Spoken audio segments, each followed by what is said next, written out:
When we got quarantined, we went en masse as a country to Netflix and got instantly addicted to a new series called Tiger King. It's about a roadside zoo in Oklahoma, a story of big cats and tigers that are bought and sold on the black market. There was a veteran show producer named Rick Kirkham who first stumbled on this story. Rick told David Spade just this week in an interview that his film crew would get into those tiger cages daily, tigers that were known to attack, to capture the story of a flamboyant, chain-smoking, dynamite-exploding, country-singing man called the Tiger King. And Rick said it was obvious. This was $1 million story. And that's why he and his crew walked into those tiger cages. That's what you do if you want to be the first to get the footage that no one else is willing to get.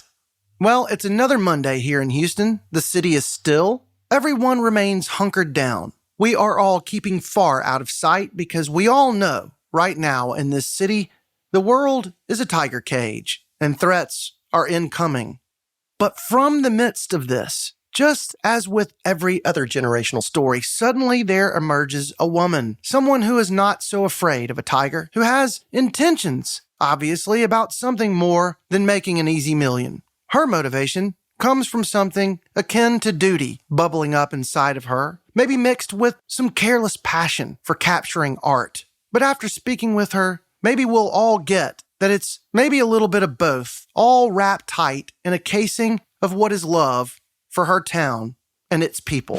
The currently embedded photographer, shoulder to shoulder with soldiers on the front lines of this war against an invisible enemy. Pulitzer Prize finalist, multi-award winner, Miss Marie De Jesús.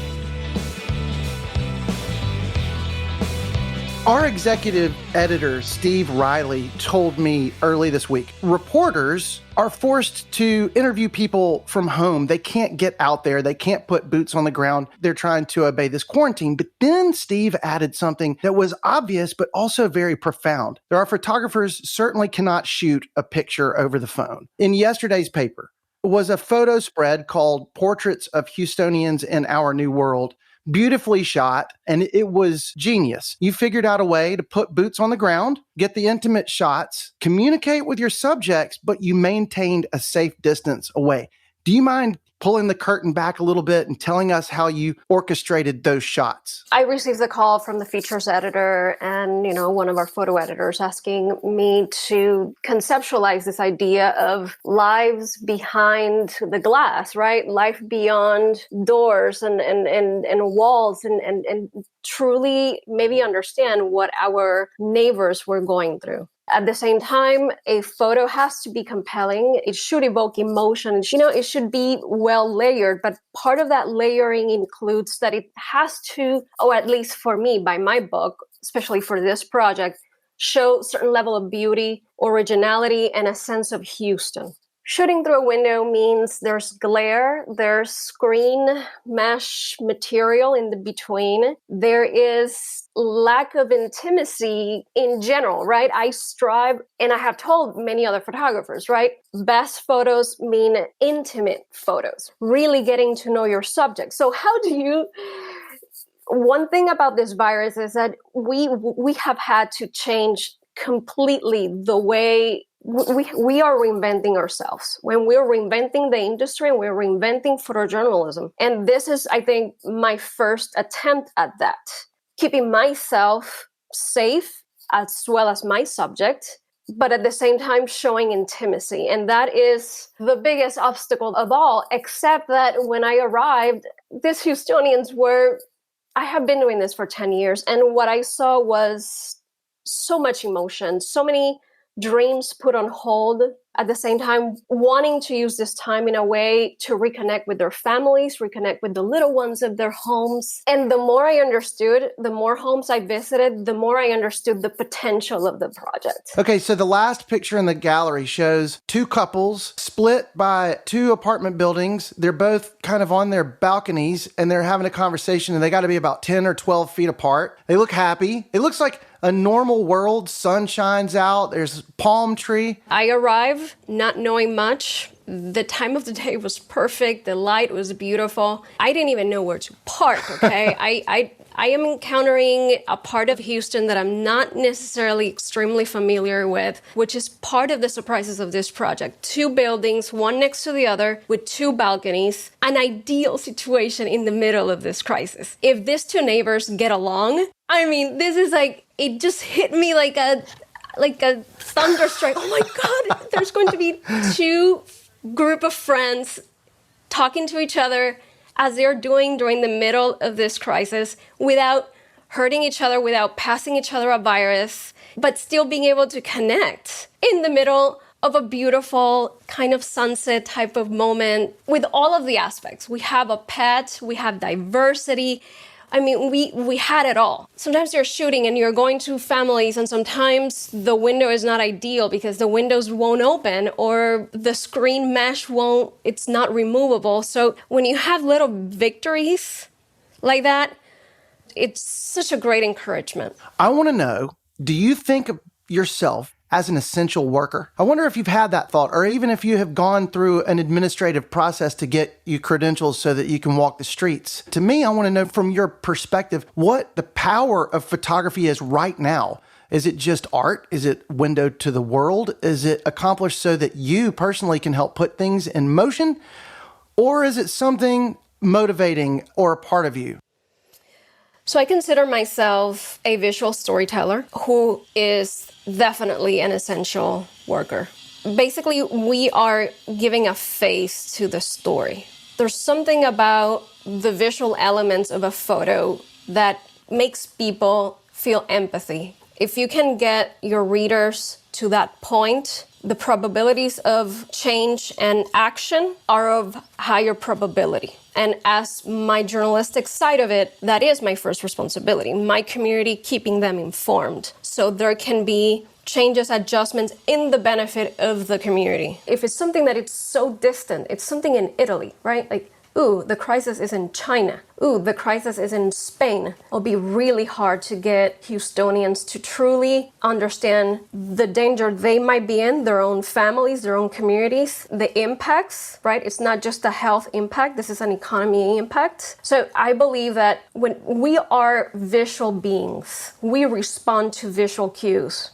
As a community, as people, as human beings, we respond to visual cues. So that is my place. My place is to say, this is what's happening. I go to the scene, I take the photo, I publish it. This is what's going on. I give it a face. And then there's this chain effect. So that's the way I see it. And yes, absolutely, photographers are essential workers. Journalists are essential workers. And we cannot do it from home. I was telling my wife yesterday, ignorantly, that I had come to conclude over time that everybody's a photographer. Same way that everyone's a singer, right? If you go to church, everyone's singing. So same way, if there's a car wreck, everyone around's got a phone, they're going to snap a picture of it. You can have an unusual circumstance fall into your lap, like maybe you're at the beach and a water spout appears, and you get that on your iPhone, or you're sitting on your back deck and you have an eagle land. You get that picture, you're there for it, but the photographer knows where to seek out a shot, and perhaps maybe the best shots I've seen, the photographer has risked their lives to get it. For the sake of maybe truth, or humanity, or their own personal drive, who knows?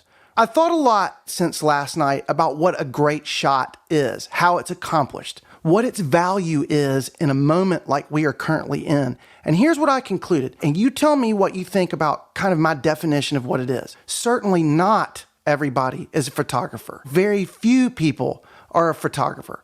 How is my definition of what a photographer is in your experience? How does it summarize you? Photography, it's breakfast, lunch, snacks, dinner, before bed, when I wake up, my friends, my community, my self-expression. For me, the most successful work, even if it doesn't have that peak eagle moment catching the fish, but it does have a solid idea behind it, a concept, an intention. Always intention should be number one. Because if not, yes, everyone can be a photographer. Do you see the difference? I do. And I mean, this is not always the case. Right now, if there's a fatality, there's a fatality, and you photograph that moment and you move on. But the best work, and the work that you see in museums and the work that you see on the list of Pulitzer Prize winning is a mix of deep thought, planning, being there.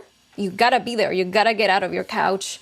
Even though coronavirus photos might not always be extremely unique, they will still be powerful because of what happened to the world based on that event. You know, we see people upset often, right? You get a photo of a nurse upset or crying, you know, with their mouth covered. It might not be an extremely unique photo, but it's still an impact because it's reflecting what the world is going through and how it's going to change us. That is the way that photography changes life and impacts history. I mean, I might sound a little idealistic. I get that. It's possible. But it is my motivation to be able to get out of the house every day and do what I do, even though my life might be in danger, even though I might be sacrificing family moments, even though I'm not getting paid a lot of money, but being part of this thought process and historic event is extremely motivating to me.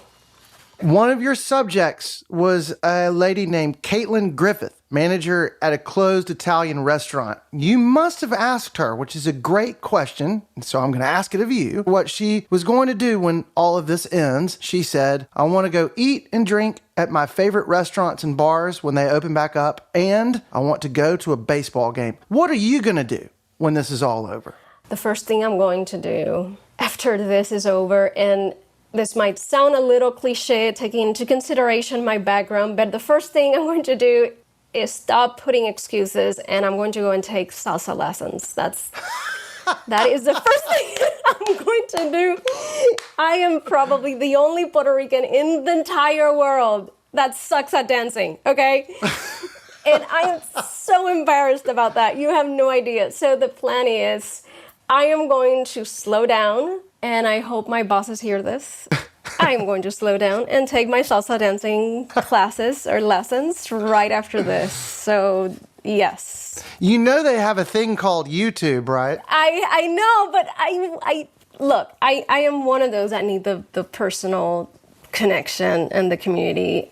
I think we can get that by now. Yes, I think that you noticed. What are you planning to do after this? Do you know, I live out on a farm outside of Hempstead with my wife, and we grow garlic and habanero peppers. We have our horse out here and our dogs. I might be one of the only people that really would like to do, after this is all over, the very thing I'm sitting here getting to talk to you.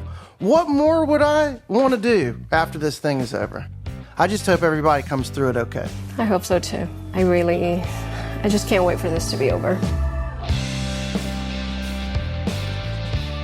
This has been Coronavirus Chronicle. Everyone involved with this show would like to thank all those people out in Houston who are inspiring us at the moment. The first responders, essential workers, healthcare professionals, all of you who are stocking the shelves, keeping us provided for in these uncertain times. You have our heartfelt gratitude. How could we ever thank you enough? And to our photojournalists, thank you so much for all you're doing to bring the outside world inside to us.